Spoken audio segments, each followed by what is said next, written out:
May all beings be happy. May all beings be healthy. May all beings be free from harm. May all beings love life. May all beings awaken. Welcome to another Cuke audio podcast. I pray that you and yours are safe and comfortable, free from economic hardship, and able to get out and do whatever it is you want within the limitations of the universal precept of do as little harm as possible.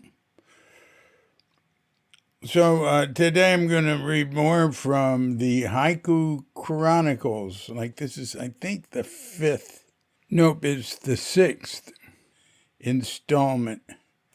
The last one was really short. It was just what they had to say about Zen Mind, beginner's mind. And now here we have Haiku Zendo in the Haiku Zendo Chronicles. Because up to now it's been, Los Altos Zendo, or maybe they didn't even have a name, it just met at Marion Derby's home. Yeah, sure, they had to call it something. Los Altos Zendo. So, all right, now the Haiku Zendo, the Los Altos Zendo, is where the Zen Mind, beginner's mind lectures were given. They were the morning ones, the very short morning lectures, not the evening ones. Suzuki went there on first on Thursday mornings and Thursday evenings, and later when there was a place for him to stay in the home, Wednesday evenings and Thursday mornings. 65 and 66 is when those lectures were given. All right, that's just a little review here. So, Haiku Zendo. After a year of sitting zazen, and they capitalize zazen everywhere, and they capitalize Zendo. After a year of sitting zazen in Marion Derby's living room, we had grown in numbers to the point where the seating arrangements were becoming crowded. Also, the living room Zendo was located in the middle of a busy household. Marion and her 5 teenage children were living around us, and this was not convenient for them. Obviously, some other arrangement was needed. In her 1969 annual report, Marion describes how the problem was solved. On June 16th, 1966, I mentioned an idea to the morning group, which had come to me a few days earlier. I told them I was considering remodeling the garage into a Zendo so we could hold daily meditation. Reverend Suzuki and the students were in favor of the idea. William Stocker, a carpenter who had attended some of our meetings, was contacted. He had free time and was interested in the project. He met with Reverend Suzuki, and together they designed the Zendo, patterning it with the physical limitations of the existing garage, after a traditional Japanese Zendo. Work began on the Zendo on June 24th. Pretty good, huh? June 16th, she mentioned it, and they start 8 days later. And for the next 6 weeks, William Stocker worked as many as 12 hours a day on the hall. During the week, he was assisted by members living near Los Altos. On 2 weekends, members of the San Francisco Zen Center drove to Los Altos and spent the day working on the project.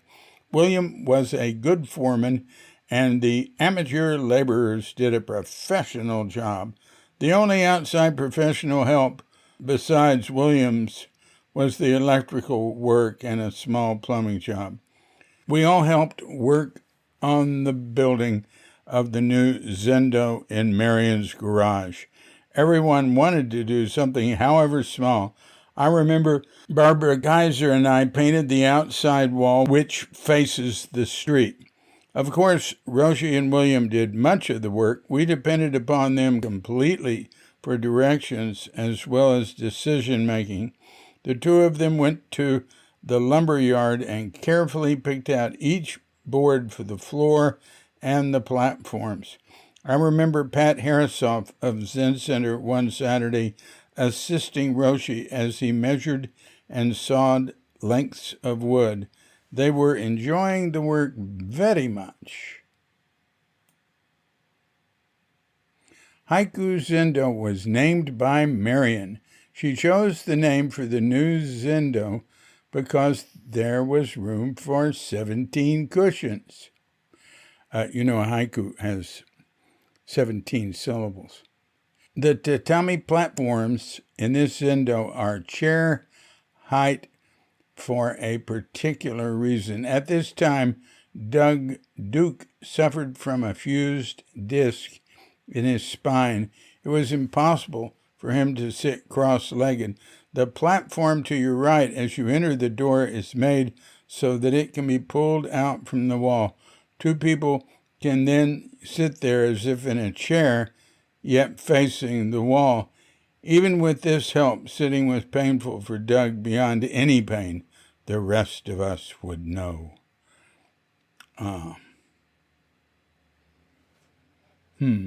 Roshi told us he hoped older people would come to our Zendo. The arrangement was for their benefit as well as for Doug. The sliding platform is located near the door because Roshi said he wanted such students to sit as near the teacher as possible. All the other platforms are of equal height to the sliding platform, so we were all sitting at the same level. We continued the practice of Thursday morning breakfast in the house. This breakfast provided a weekly opportunity for questions and discussions in an informal atmosphere. The opening ceremony of Haiku Zendo was held on August 4th, 1966. Among those present were Suzuki Roshi, Katagiri Sensei, Dick Baker, president of Zen Center, now Baker Roshi, and Mrs. Suzuki. Well, so there you have it. They now have a Zendo in the garage, cute little Zendo. And it lasted quite some time. It's probably isn't there anymore, but it should have been preserved as a historic monument. But we're not, Zen Center's not good at that. I always want to preserve things. And, oh God, the stuff I've seen, unique stuff I've seen, somebody comes in and it becomes the new director of buildings. Get rid of that and let's do so-and-so. Throw things out in the library, which are precious and stuff. There's no continuity. Well, there's not no continuity. There's not that type of continuity, or there's not. It's not like some places where, like, I lived near the Ramana ashram in India for 4 months. Oh, how long ago? 2011. 10 years ago. And, I loved it there. God, I wanted to stay. And a friend of mine got me into the sort of private Ramana Maharshi archive. And, oh my God, I walked in and I had left India. I mean, India has characteristic smells and sounds. There's always noise and stuff. I walked in there. It was like being in a museum. The air was clean and fresh. It had humidifiers and air purifiers and, kept at a constant temperature. And like everything Raman had touched, practically his fingernails, I'm not kidding, hair, all sorts of things, things he'd written were preserved behind glass where you could look at. They'd gone to some extremes. And you know what they call those things? They call it samadhi. You think of samadhi as meaning, a higher state of meditation. But when a guru dies, or toward the end of a guru's life in India, they create a samadhi to remember them by. And Zen Center just left stuff, in a room where people could come in and get it and take it. That's all right. I'm not totally critical of that. It's all gonna disappear anyway. And it's just sort of fun preserving things. It doesn't matter. But it shows a certain amount of respect and care. But you can show respect and care in other ways, I know. So, trying to look at the other side there. Okay, well, anyway, that's the Haiku Zendo, and next time, for Wednesday, say, we'll hear about Kobuchino Sensei. This has been a Cuke Audio podcast. I'm DC Puba of Cuke Audio and Cuke Archives, coming to you from Sleepy Sanur with Doggy Bandita, Feline Cuchita, and dear lovely Katrinka. And we're wishing you, and yours, and all of us, a grand awakening. And we're wishing you to go to cuke.com, cuke.com, hit the donate link, go to the donate page, and there one can easily see how to send a check or make a PayPal donation to Cuke Archives. And these podcasts are just one part of it. It's one of the tentacles. There's many tentacled monster.